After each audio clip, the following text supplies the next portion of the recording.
Hello everyone, कैसे हैं आप लोग। मेरा नाम है फराज देशमुख और आप लोग देख रहे हैं इंटीग्रेटेड फराज। हम लोगों की कॉम्प्लेक्स नंबर की सीरीज चल रहा है, राइट। हम लोग लोकस में एंटर हो चुके हैं। लोकस का हमने स्ट्रेट लाइन पढ़ लिया है और उसके कुछ बेसिक फॉर्मूले जो हमको ज़रूरत पड़ सकती है वो सब हमने पढ़ लिए। आज हमारा टॉपिक है सर्कल। तो सर्कल के different equation in terms of complex number देखना है। सबसे बेसिक बात है mod z equal to r. तो बच्चों मॉड z का मतलब मैं तुम लोग लास्ट लेक्चर में देखे होंगे। तो मॉड z का मतलब मैंने बताया z का डिस्टेंस फ्रॉम ओरिजिन, z की दूरी ओरिजिन से। तो अगर मैं z ऐसा पॉइंट रख दूँ जिसकी डिस्टेंस ओरिजिन से फिक्स कर दूँ तो z ऐसे घूमेगा हमेशा अपना डिस्टेंस ओरिजिन से r मेंटेन करते हुए। तो ऑटोमेटिकली मुझे लोकस ऑफ z क्या मिलेगा, सर्कल मिलेगा। तो mod z equal to r मुझे क्या देता है, सर्कल देता है जिसका रेडियस r है और जिसका सेंटर ओरिजिन है। करेक्ट, सेंटर क्या है, ओरिजिन है। अगर तुमको इसमें कंफ्यूजन सही बात मुझे हजम नहीं हुई तो बोलूँगा तो मॉड z तो बचपन से जानते हो कि z क्या होता है, एक्स प्लस आई वाई। तो मॉड z क्या होगा, root of x square plus y square. और तुमने इस चीज़ को r से इक्वेट कर दी तो it is similar to x square plus y square equal to r square. तो ये इक्वेशन पता है हमको, ये सर्कल की इक्वेशन होती है जिसका सेंटर ओरिजिन है और रेडियस r है। तो mod z equal to r कभी भी देखो दिखेगा तुम बोलोगे सर ये सर्कल है विद सेंटर ओरिजिन और रेडियस r। अगर इसी इक्वेशन को थोड़ा चेंज करो तो z माइनस जेड नॉट का मॉड इक्वल टू r अगर मैं कर दूँ तो अभी इस z की डिस्टेंस ओरिजिन की जगह जेड नॉट से कॉन्स्टेंट है। अब जेड नॉट कहाँ है हमें पता नहीं, इधर कंसिडर कर लेते। जेड नॉट इधर है तो z ऐसे घूमेगा कि जेड नॉट से उसका डिस्टेंस हमेशा r रहे, यहाँ जाए r है। तो ये भी सर्कल ही मिलेगा।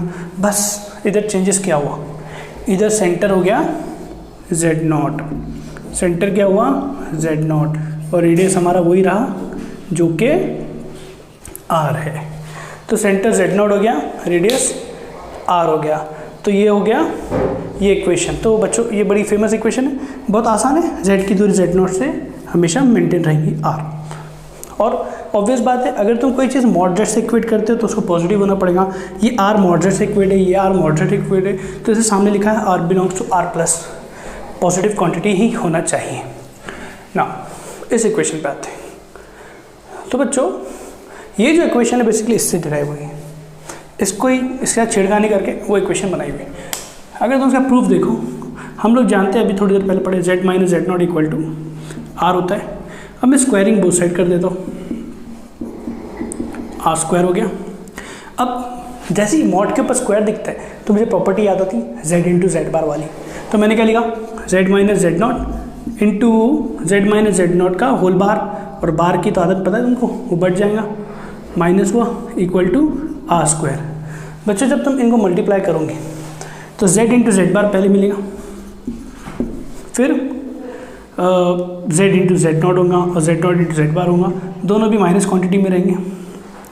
तो z naught bar z minus z bar z naught and z naught minus Z naught minus minus plus, तो प्लस क्योंकि z naught bar into z naught हो रहा है तो Z naught bar into z naught equal to 0।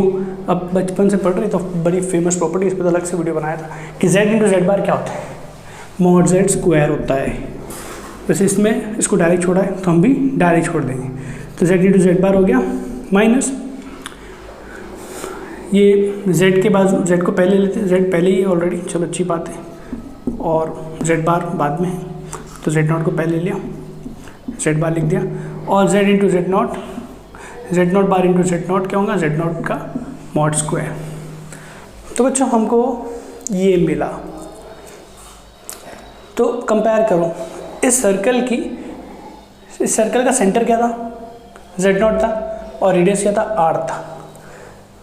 Okay यहाँ पर क्या है, r स्क्वायर था, 0 कहाँ से आया बच्चों, तो ये क्या हो जाएगा माइनस r स्क्वायर। ठीक है, अब कंपैरिजन करो। अगर तुम इन दोनों इक्वेशन को सेम बोल देते हैं हम लोग तो a क्या हुआ माइनस जेड नॉट बार हुआ, a बार क्या हुआ माइनस जेड नॉट हुआ, और बचा कुचा ये जो चीज़ है b से इक्वेट हो गई। तो b क्या तुमको मिला mod z naught square minus r, तो यहाँ से तुमको आर का फॉर्मूला मिल जाएगा mod z naught square minus b. तो अब जेड नॉट है क्या, तो अगर तुम लोग जेड नॉट कंपेयर करोगे तो Z naught basically Z bar के बाजू इधर माइनस जेड नॉट है, जेड बार के बाजू इधर ए है, तो A equal to minus Z naught है, तो जेड नॉट क्या है माइनस ए, और हम जानते हैं सेंटर क्या था जेड नॉट, जब हमने प्रूफ स्टार्ट किया उसका सेंटर क्या है जेड नॉट, और हमको इस इक्वेशन का Z naught equal to minus A मिला, तो इसका सेंटर क्या हो गया माइनस ए, कंपैरिजन से प्रूफ कर रहे हैं हम लोग। सिमिलरली रेडियस ये मिला हमको और जेड नॉट हमने अभी माइनस से लिए, हमको इक्वेशन ये दी रहेंगी, इतनी गंदी नहीं दी रहेगी, मतलब ये दोनों मिलके कांस्टेंट ही बनता है ना बी, तो हम लोग ये सिंप्लीफाइड इक्वेशन क्वेश्चन में दी रहेगी, इससे हम लोग निकालेंगे रेडियस एंड सेंटर। तो रेडियस ये दी रहेंगी तो मैं इसके टर्म्स में ले लेता हूँ, तो इसकी जगह आ जाएगा मॉड स्क्वायर माइनस बी, तो दिस इज आंसर, तो ये हमारा आंसर है। तो ये इसका प्रूफ था। अगर तुमको क्यूरोसिटी है तो तुम ऐसा भी कर सकते हो, z की जगह हर जगह एक्स प्लस आई बाय लिख दो, तुम जब इसको हर जगह एक्स प्लस आई बाय लिख दोगे ना तो तुमको x square plus y square plus 2gx plus 2fy plus c equal to 0 का फॉर्म मिलता है, तो वो इक्वेशन को इस फॉर्म में लिखा हुआ है। तो जैसे इस फॉर्म की इक्वेशन दिखी तो याद रखना जेड बार के बाजू जो ए है उसका माइनस ए सेंटर है और रेडियस क्या है उस माइनस ए का मॉड का स्क्वायर, तो मॉड ए स्क्वायर हो गया माइनस जो कांस्टेंट है। ये और क्लियर होंगी, हम लोग एग्जांपल देंगे। तो जैसे इस क्वेश्चन को देखो, find the centre of the radius of the following circles, तो पहला दिख रहा है तुम लोग को, तो हम लोग इससे कंपेयर कर सकते हैं इसको, राइट, माइनस जेड नॉट, तो रेडियस क्या था जेड नॉट, तो मैं अगर इसको इससे कंपेयर करूँ माइनस एन कॉमन निकालूँ 3 minus 2i mod equal to 4, तो जेड नॉट क्या बन गया ये बन गया, तो इसका सेंटर क्या हो जाएगा, अगर मैं इन टर्म्स ऑफ कोऑर्डिनेट ज्योमेट्री लिखूँ तो 3,2 हो जाएंगे, -2 हो जाएगा, और रेडियस क्या हो जाएगा सामने वाला रेडियस होता है।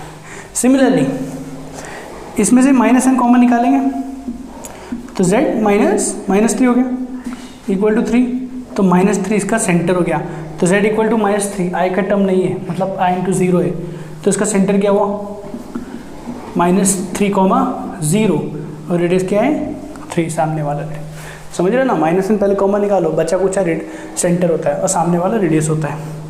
अब ये जो है इसका रिजेम्बलेंस इससे मिलता जुलता है, ये दोनों मिलते जुलते बराबर, जेड बार के बाजू होता है, जेड बार इधर है तो अपना ए क्या है, ए अपना है, जेड बार के बाजू ए होता है ना, तो ए क्या है माइनस, ये भूलना नहीं, यहाँ पर प्लस होना चाहिए था, लेकिन ये जेड बार के बाजू पूरा टर्म आ रहा है, तो क्या होगा -3 माइनस कौन सा बिंदु -4 आए, ये ए है, और सेंटर क्या होता है माइनस ए, सेंटर क्या होता है -a, तुम्हारा सेंटर हो क्या गया फिर, minus of this term is 3 + 4 आए, मतलब 3,4 सेंटर है, और रेडियस इसका a का स्क्वायर मॉड का स्क्वायर, तो रेडियस क्या होता है mod square minus b plus constant plus 9 है, b हमारा इधर क्या है, b हमारा 9 है इस केस में, तो क्या हो जाएगा इसका मॉड कर देंगे तो √3² प्लस 4² का होल स्क्वायर -9, तो बच्चों आंसर क्या आ रहा है, ये 25 का √5 का स्क्वायर 25 - 9 16, √16 इज 4, तो इसका रेडियस क्या है 4। तो ये सिंपल लोकस था, इसको और कॉम्प्लिकेटेड लोकस में जाते हैं। तो बच्चों उसी तो जिस तरह से कोऑर्डिनेट ज्योमेट्री में अलग अलग फॉर्म्स है, इसमें भी अलग अलग फॉर्म्स ऑफ सर्कल है। नेक्स्ट है diametric form of equation of circle. तो डायमेट्रिक फॉर्म में क्या होता है कि हमें एंड पॉइंट दिए हुए रहते हैं डायमीटर्स के, डायमीटर ए बी डायमीटर इधर ए Z1 है और B Z2 है, इसमें डायमेट्रिक एंड्स दिए हुए हैं हम लोग को, और C इधर का सेंटर है, और हमारा P वेरिएबल फॉर्म है जो गोल गोल घूम रहा है Z के साथ, ठीक है, किस पे घूम रहा है सर्कल पे। तो इस डायमेट्रिक में कोई भी 3 तरीके से लिख सकते हो तुम। तो फर्स्ट मेथड जो है वो है कि हम लोग अगर इसको मैं ऐसे ज्वाइन कर दूँ और C जो देखोगे अगर, क्योंकि C is a mid point of A and B, तो हम लोग C का कॉम्प्लेक्स नंबर लिख सकते हैं Z1 + Z2/2, और ये जो लेंथ है डायमीटर है, तो आर क्या हो जाएगा, mod Z1 minus Z2 by 2। तो हमको सर्कल की जो इक्वेशन मिलेंगी, सेंटर पता है, रेडियस पता है, तो Z minus Z naught mod equal to r होता है। तो Z नॉट की जगह जो रेडियस है हमारा वो आ जाएगा Z1 plus Z2 by 2 mod equal to r mod Z1 minus Z2 by 2। तो ये जो इक्वेशन मिली मेरे को, ये है डायमीट्रिक एंड्स, जिसमें Z1 Z2 है तो डायमीट्रिक एंड्स। बड़ी सिंपल सी इक्वेशन है। सेकेंड, हम लोग ये प्रॉपर्टी से भी निकाल सकते हैं कि जो डायमीटर होता है वो सर्कल पे 90 डिग्री सब्सटेंड करता है। तो ये दोनों डायमीटर सब्सटेंड करें 90 डिग्री, तो ये AP is perpendicular to PB, दोनों भी परपेंडिकुलर है। तो हम लोग जानते हैं कि ω1 प्लस ω2 या W1 plus W2 equal to 0 हो जाएगा। ये जो है कॉम्प्लेक्स स्लोप है, उन दोनों का एडिशन 0 हो जाता है अगर दो लाइंस कॉम्प्लेक्स लाइंस अगर परपेंडिकुलर हो तो बच्चों ये लाइन इससे परपेंडिकुलर है। तो ω1 क्या होता है, ये W1 Z minus Z1 upon Z minus Z1 का बार होता है, plus Z minus Z2 upon Z minus Z2 का बार होता है 0। अब ये इक्वेशन जो मिली है इसको क्रॉस मल्टीप्लाई करके लिख देंगे तो सेकंड इक्वेशन मिल जाएंगी डायमेट्रिक में। सिमिलरली पाइथागोरस थ्योरम से भी हम लोग इसको लिख सकते हैं, क्योंकि 90 डिग्री है, this square plus this square equal to this. तो हो क्या रहा है, AP square plus PB square equal to AB square. तो AP क्या है, डिस्टेंस फॉर्मूला लिख देंगे कॉम्प्लेक्स नंबर में, Z माइनस Z1 का mod square, PB plus Z minus Z2 का मॉड का स्क्वायर, और AB ये पूरा डिस्टेंस है तो मॉड Z1 माइनस Z2 का स्क्वायर। तो ये हो गए तीनों भी डायमेट्रिक एंड के अलग अलग इक्वेशन। फिर इंटरेस्टिंग बात क्या है कि तीनों तीनों इक्वेशन एक ही सर्कल देती है, ये वाली सिर्फ दिखने में अलग अलग है। अगर तुम Z1 और Z2 को पुट कर दो, पॉइंट्स अगर तुमको क्वेश्चन में गिवन है 1,2, 2,3, तो उससे तुमको सेम वैल्यू मिलेंगी। इसके और फॉर्म्स देखते हैं। तो बच्चों, डिफरेंट फॉर्म ऑफ सर्कल में equation of circle passing through 3 non collinear points. Obviously points को तो नॉन कोलिनियर होना पड़ेगा, अगर कोलिनियर रहेंगे तो सर्कल पॉसिबल ही नहीं है। तो मान लो वो पॉइंट ABC मतलब Z1 Z2 Z3 मतलब कॉन्स्टेंट फिक्स पॉइंट है, Z1 Z2 Z3 ABC है, और एक पॉइंट है जो सर्कल पे घूम रहा है, जो कि वेरिएबल पॉइंट है अपना Z, जिसको हमने P से डिनोट किया। तो बच्चों क्या होगा, अगर ये सर्कल पे कहीं भी जाए, हम लोग ये 2 पॉइंट्स लेके इसको ज्वाइन करते हैं, तो ये अल्फ़ा, तो ये जो लाइन है ये वाली, ये जो है कॉर्ड, इधर भी अल्फ़ा अगर मैं ऐसे ज्वाइन कर दूँ तो यहाँ पर हम जो अल्फ़ा ये सब्सटेंड कर रही है। सिमिलरली ये कॉर्ड अगर ऐसे ज्वाइन कर दूँ B को भी, जो कि फिक्स है, तो वो भी अल्फ़ा ही सब्सटेंड करेंगे, क्योंकि हमको मालूम है chord subtend the same angle on the arc of the circle, नीचे के ऊपर वो सेम एंगल सब्सटेंड करती है। तो ये दोनों अल्फ़ा अल्फ़ा हो जाएंगे। तो अब मैं तुम लोग को रोटेशन में एक बात बताया था, Z minus Z2, Z minus Z2 ये एरो हो गया और ये एरो हो गया। तो हम लोग पहुँच कर रहे, यहाँ से लेके यहाँ जा रहे, तो हमारा सब निकले हम लोग कहाँ से, Z माइनस Z2 की तरफ कहाँ से निकले, Z1 माइनस Z2 से निकले, इक्वल टू λ1। हमको पता नहीं है, मतलब λ1 इससे देख लिया कि मॉड, इन दोनों का मॉड का रेशियो आने वाला था, वो कोई कुछ भी हो उससे कुछ फर्क नहीं पड़ता है, वो अननोन है और वेरिएबल भी है, क्योंकि Z तो रिमूव हो रहा है इसलिए वो वेरिएबल है, तो हमने उसको λ1 बोल दी, e⁻⁴ जो उनके बीच का एंगल है। सिमिलरली Z माइनस Z3 ऐसा हो गया, और ये यहाँ से निकले, पहुँच रहे कहा है Z माइनस Z3 से निकले, Z1 माइनस Z3 से यहाँ पहुँचे, यहाँ से निकले, तो final upon initial equal to इन दोनों का मॉड का रेशियो, उसको λ2 मान लिया, e⁻⁴ अब क्या किए, इन दोनों इक्वेशन को डिवाइड कर दिए ताकि e⁻⁴ अल्फ़ा से भी हम रेड हो जाए, we get rid of this thing also. तो λ1 में λ2 मिला तुमको। तो ये इमेजिनरी टर्म था ना, i⁴ मतलब क्या, आयोटा कॉस अल्फ़ा प्लस आई साइन अल्फ़ा, तो वो उससे हम गेट रेड हो गए। तो हमको ये मिला। अब ये जो टर्म है ये लैम्डा 1 बाय लैम्डा 2 इरिस्पेक्टिव इसकी वैल्यू क्या है, लेकिन इतनी बात कंफर्म है कि ये इससे इक्वेटेड है और ये रियल है, क्योंकि ये मॉड की वैल्यू राइट, ये रियल है। भाई तुम लोग कन्फ्यूज हो रहे होंगे तो मैं एक बात लिख देता हूँ, लैम्डा 1 है क्या, z माइनस z2, तो ये वैल्यू क्या है, रियल है, इसमें कोई डाउट नहीं। सिमिलरली इनका दोनों का मॉड, तो हम बोलेंगे अगर रियल है, अगर z रियल होता है तो क्या होता है, z bar equal to z होता है। तो हमने इसको सेम लिखा और इसको इक्वेट कर दिया उसके बार से। तो ये जो इक्वेशन मुझे मिली है ये मेरी इक्वेशन ऑफ कॉम्प्लेक्स इक्वेशन है सर्कल की, जहाँ पर मुझे नोन क्या है, 3 non कोरिलेंट points z1 z2 z3। तो ऐसी इक्वेशन है, ऐसे याद रखने के लायक की नहीं है, तुमको इसका प्रूफ, इसका मेथड याद रखना इंपॉर्टेंट है। जो बहुत ज़्यादा यूज़ होती है उसका एक पार्ट ले लेते हैं। अगर 3 पॉइंट की जगह मान लो 2 पॉइंट दिए हुए तुमको और बोल दिया कि एक z ऐसे घूम रहा है कि जब इनको तुम ज्वाइन करते हो तो ऑलवेज एंगल अल्फ़ा बनाते हैं, तो अल्फ़ा भी दिया है तुमको, इसमें दिया क्या है, अल्फ़ा दिया है, z1 z2 दिया है। तो z ऐसे घूम रहा है कि जहाँ भी जाएगा एंगल अल्फ़ा बनाएगा, तो हम लोग जानते हैं और ऑटोमेटिकली हमको आर्क ऑफ सर्कल मिलने वाला है। ठीक है, ऊपर का मिलेगा या नीचे का मिलेगा, क्योंकि नीचे अलग एंगल सब्टेंड करेगा, ऊपर अलग से एंगल सब्टेंड करेगा। तो अगर इसको हम लोग देखें तो z माइनस, अगर यहाँ से ऐसा ले लें इसको, जा कर हम लोग z माइनस z1 या z1 माइनस z, और निकले कहाँ से, यहाँ से निकले, तो ये क्या हो जाएगा, इन दोनों का मॉड e⁻i⁴, इन सामने वालों का मॉड। तो मतलब ये जो कॉम्प्लेक्स नंबर है उसका आर्ग्यूमेंट, उसका मॉडुलस अगर ले तो ये मिलेगा, और आर्ग्यूमेंट अगर लेंगे तो ये e⁻i⁴ आर्ग्यूमेंट होता है। तो आर्ग्यूमेंट ऑफ दिस टर्म ये अल्फा होता है। तो ये इक्वेशन भी तुमको सर्कल ही रिप्रेजेंट करती है, इसका लोकस सर्कल ही बोलेंगे, हालांकि रिप्रेजेंट करती है आर्क ऑफ ए सर्कल, ये arc of a circle represent करती है, लेकिन सर्कल का पार्ट भी सर्कल ही होता है। ऑप्शन में सर्कल रहेगा तो वही हम लोग ऑप्शन टिक करके आएंगे। अब इसमें ये बात नोट करनी है कि अल्फ़ा जनरली 0 से पाई होगा, 0 भी नहीं होगा, पाई भी नहीं होगा।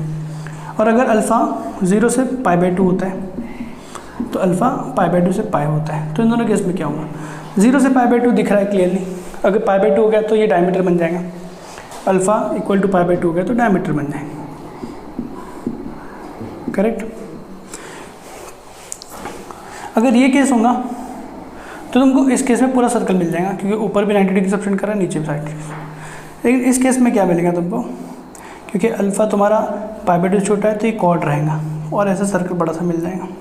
तो मतलब तुमको क्या मिलेगा, मेजर आर्क मिलेगा, नीचे वाली माइनर आर्क नहीं मिल पाएंगे।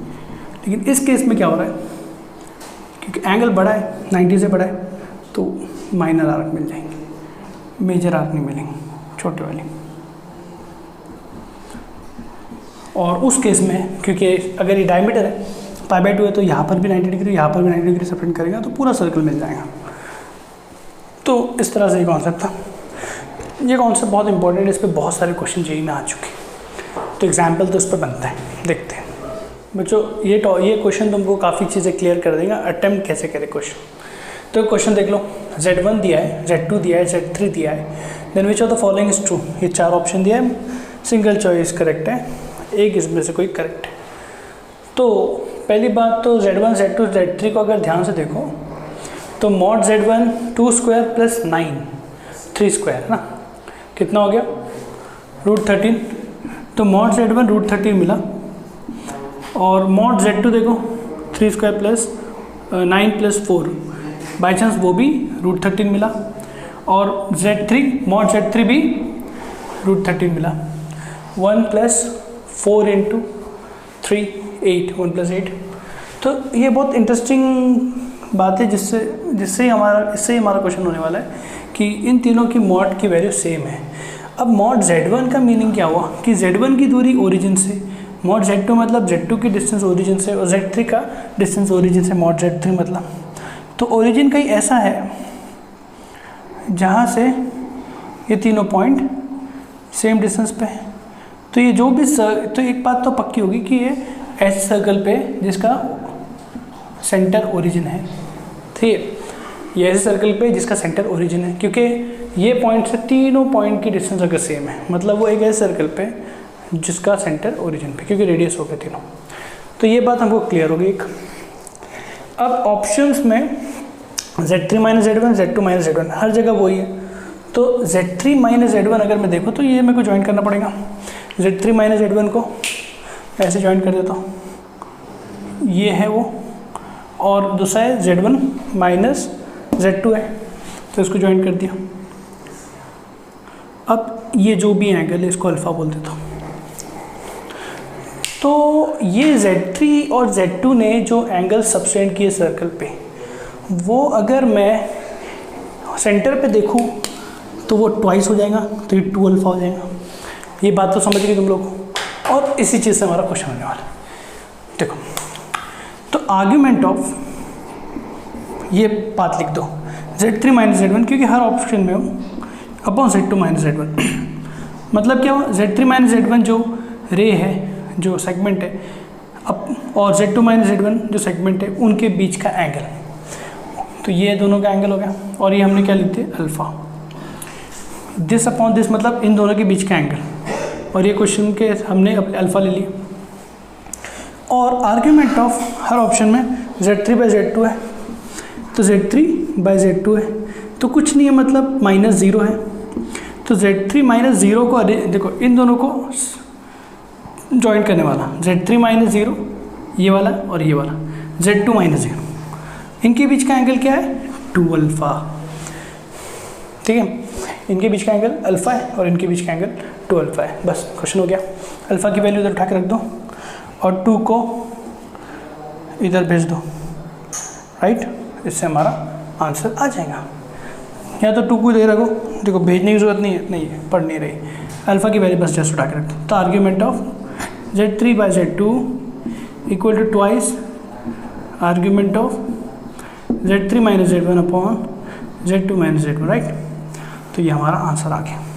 बड़ा सिंपल क्वेश्चन था, इसमें सर्कुलर की प्रॉपर्टी लगी, लेकिन मेन तुमको कॉन्सेप्ट क्या है कि दिस अपॉन दिस अगर आर्ग्यूमेंट में लिखा है तो ये एंगल होता है इन दोनों के बीच का, Z3 अपॉन Z2। तो मतलब कुछ नहीं है, मतलब Z3 माइनस 0, तो Z3 को 0 से कनेक्ट कर लिया और Z2 को 0 से, ये Z3 को Z1 से किए, Z2 को Z1 से किए। Z3 जो पहले है वो फाइनल होता है और Z1 इनिशियल होता है। तो Z3 की तरफ तुम्हारा एरो जाएगा फ्रॉम Z1, Z2 की तरफ जाएगा फ्रॉम Z2। तो वही मैंने तो ध्यान रख के बनाया। बच्चों इस वीडियो में इतना ही। नेक्स्ट वीडियो में हम लोग सिर्फ जेई के क्वेश्चंस लेंगे, जो टॉपिक पढ़े उस पर पूरा लोकस लेके। Okay, thank you.